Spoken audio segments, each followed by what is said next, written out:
Nous allons maintenant laisser la parole à Marzio Monaguedou de Vito pour vous présenter donc un peu une introduction, le projet Interreg et ses objectifs généraux. Donc Marzio, je te laisse la main. Merci Alexandre. Est-ce que vous pouvez voir l'écran?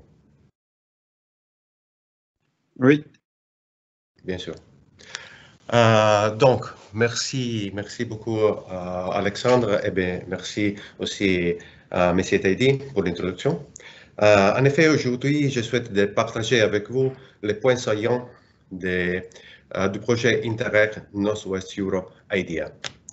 Comme coordinateur du projet, je voudrais maintenant profiter aussi pour remercier Central Supélec et Innovatie Steunpunt pour avoir organisé cet événement.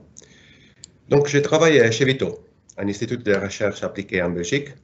Plus précisément, je fais partie de l'équipe de chimie durable, où les ressources durables, ça veut dire matières premières non pétrolières, sont au centre de l'attention. Nous le faisons non seulement pour être prêts pour le monde post-pétrolier, mais aussi pour anticiper la croissance de vos populations, qui a besoin de nourriture, et pour réduire la pression sur le développement, naturellement. Les options pour des ressources durables sont bien sûr les courants secondaires, mais aussi les composés biosourcés provenant d'insectes et d'algues. Actuellement, l'accent est mis sur les algues, qui ont un potentiel très intéressant pour des produits de grande valeur comme l'alimentaire et la cosmétique. Chez Vito, nous abordons le sujet des points de vue de la chaîne de valeur.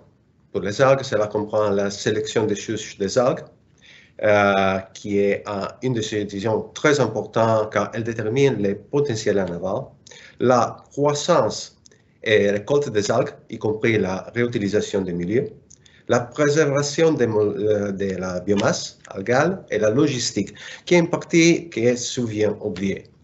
Et à peu près le fractionnement de la biomasse d'algues, la formulation et l'application de l'ensemble de la biomasse, donc en chaîne de valeur courte, ou des fractions des algues, donc la chaîne de valeur plus longue. Vito est actif principalement dans la partie médiane de la chaîne. De l'autre côté, les projets d'IDEA abordent l'ensemble de la chaîne de valeur avec une approche holistique. En effet, IDEA signifie mise en œuvre et développement de chaînes de valeur économiques viables basées sur les algues dans le nord-ouest de l'Europe. Tout au long de la chaîne de valeur, chaque étape présente des besoins, des défis spécifiques que les partenaires d'IDEA abordent individuellement et collectivement.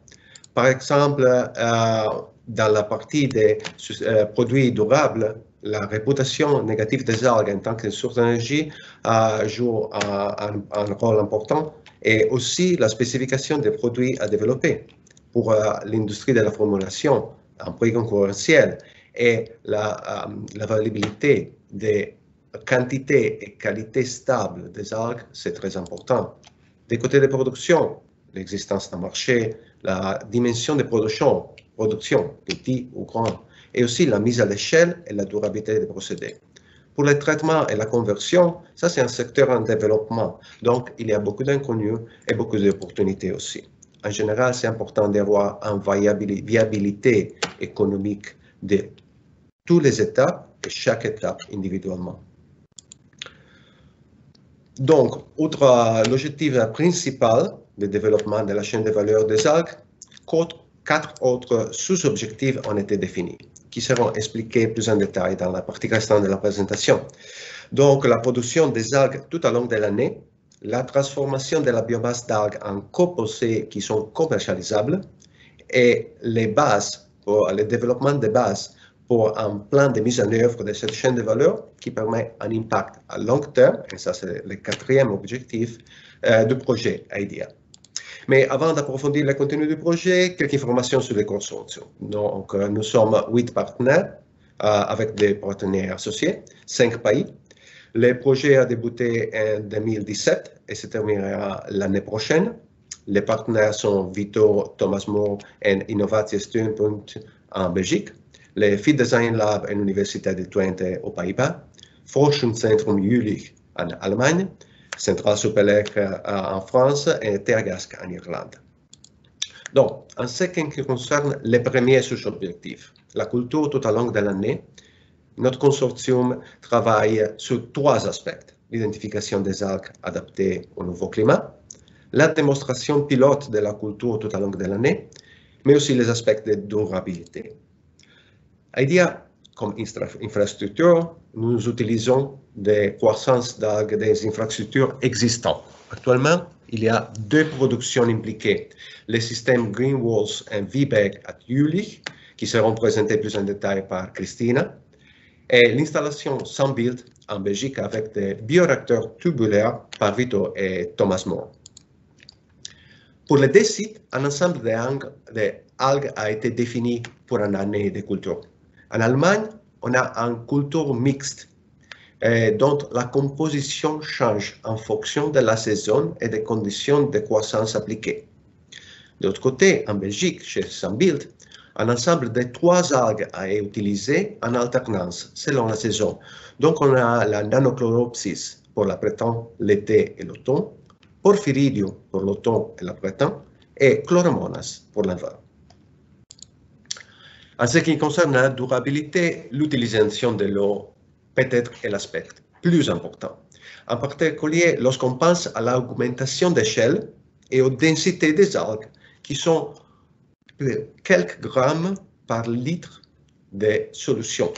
Donc, pendant la récolte, on a plus que 99% des produits qui est eau et qui doit être traité. Donc, le recyclage et la réutilisation, c'est très important.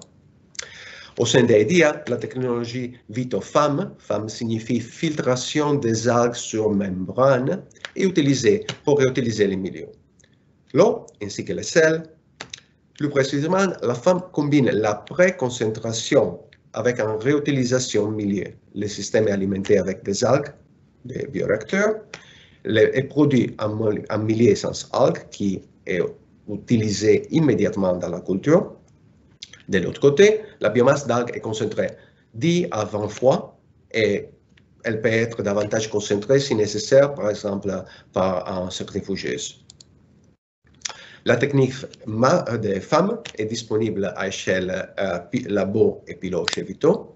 Et vous voyez ici l'appareil connecté au bioréacteur de Sunbuild, où on a démontré à peu près le recyclage de 90% du milieu pendant plus que 40 jours d'opération. La MAF a été utilisée aussi en continu, en utilisant un turbidostat pour la récolte automatique. Et on a obtenu des densités d'algues qui étaient supérieures à l'attente. Donc, on est arrivé à 600 grammes par litre. Et peut-être aussi quelque chose en plus. Ce qui est très important, c'est qu'on n'a pas déterminé aucun impact négatif du recyclage sur la croissance des algues. Au sein de IDEA, aussi, l'Université de Twente a développé un autre système très intéressant pour la capture de la CO2 de l'air. Et en démonstration de la FAM avec ce système de capture de l'air sera fait en automne chez Sunbuild. Le deuxième sous-objectif était la transformation de la biomasse d'algues. Donc, la première chose à faire après la récolte et avant du traitement est la conservation, peut-être humide, des algues. La biomasse d'algues peut être stockée dans un réservoir refroidi directement, disons, à la propriété, jusqu'à la collecte, comme par exemple dans le modèle du lait. Vito a effectué des tests à l'échelle des laboratoires pour déterminer les conditions de stockage et la durée de stockage acceptable. Disons qu'à 8 degrés C, un stockage d'à peu près une semaine est acceptable. Les tests pilotes en utilisant l'infrastructure Sunbuild sont en cours maintenant. Après le stockage, on a besoin de traiter les algues, donc de faire peut-être un fractionnement. Ici, vous voyez quelques exemples. D'un côté, pour la Nanochloropsis, nous sommes concentrés sur la génération d'une huile algale, principalement pour la cosmétique, et d'une fraction terrassée, ciblant les aliments pour animaux de compagnie. Pour Porphyridium, différentes fractions sont générées, qui sont utilisées pour les tests d'application. Comme test d'application, on a testé la chaîne de valeur courte ainsi que la chaîne de valeur longue. Donc, avec le fractionnement et purification ou utilisation de la biomasse as is. Et en particulier, on a ciblé l'alimentation humaine avec miel et Teagasc, l'alimentation humaine avec Teagasc et Feed Design Lab, la cosmétique avec Goba et tous les partenaires industriels qui souhaitent évaluer des fractions pour l'application spécifique peuvent nous contacter pour voir comment avoir des échantillons. Le dernier sous-objectif était de parvenir à un plan de mise en œuvre de la chaîne de valeur. Donc, ici, les différents aspects de la chaîne de valeur sont intégrés.